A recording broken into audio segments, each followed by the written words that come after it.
Mga kapuso, doble dagok ang dinanas ng ilang residente sa bahagi ng Barangay Obrero sa Quezon City. Matapos masunugan itong Abril at mawalan pa ng supply ng kuryente ng halos 3 linggo. Dumulog sila sa inyong Kapuso Action Man. Halos 100 pamilya ang apektado ng sunog na sumiklab sa Makabayan Street sa Barangay Obrero, Quezon City nitong Abril. Pero hindi lang yan tumupok sa kanilang bahay at iba pang ari-arian, kundi nanganak din ng iba pang problema. Bigla pong naputol na po yung supply ng kuryente. Nataon pa pong napakainit po ng panahon. Kawawa po yung mga bata dito sa amin at may mga senior citizens pa po kami nakatira dito. 8 pamilya po ang naapektuhan po at sobra nga po kaming naabalat. Ilang beses umanong nagpabalik-balik sa Meralco ang mga apektado, pero Ang sinasabi lang po sa amin ay wala pa daw pong dumarating na job order. Tapos kinabukasan, babalik po kami. Ganun pa rin po ang nagiging sagot po nila. mga kapuso, makaraan ang halos 3 linggo nang sumiklab po ang sunog dito sa Barangay Obrero, Quezon City. Dumulog po ang mga residente sa team ng inyong Kapuso Action Man dahil pawang nawalan ng supply ng kuryente ang lugar na ito.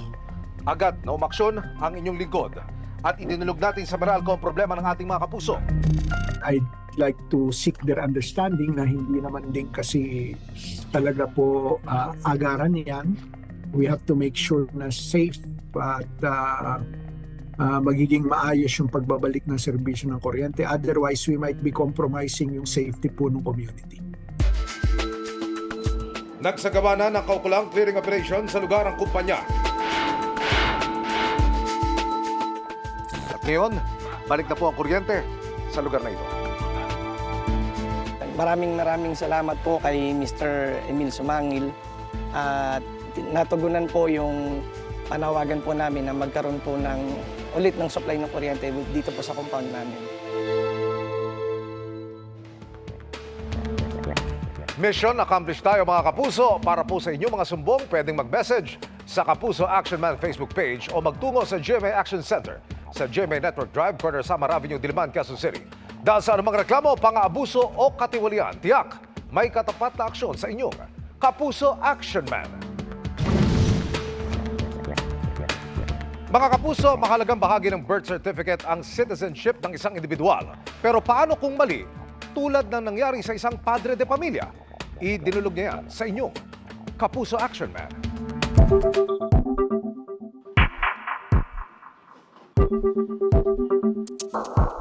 Problemado sa birth certificate ng ikalawang anak ang padre de pamilyang si Christian. Kapwa Pilipino sila ng misis pero laking pagtataka niyang naging Chinese ang nationality niya sa mahalagang dokumento ng bata.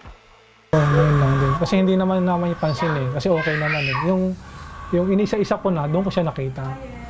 Doon ko siya nakita ko siya naging Chinese siya.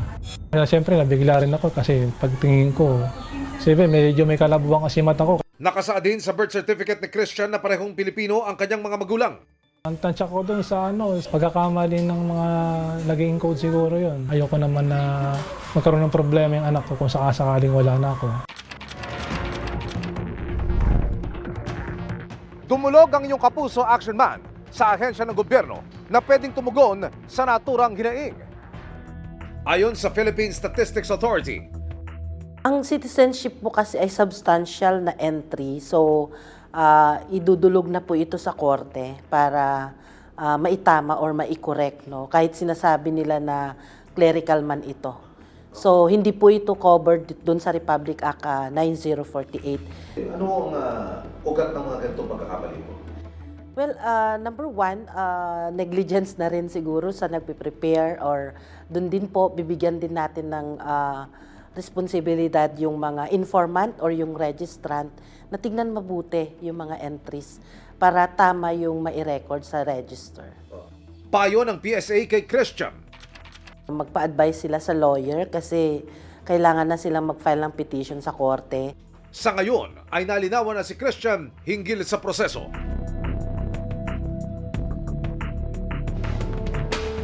Tututukan namin ang sumbong na ito. Para sa inyong mga sumbong, pwedeng mag-message sa Kapuso Action Man Facebook page o magtungo sa GMA Action Center sa GMA Network Drive, corner Samar Avenue, Diliman, Quezon City. Dahil sa anumang reklamo, pang-abuso o katiwalian, tiyak, may katapat na aksyon sa inyong Kapuso Action Man.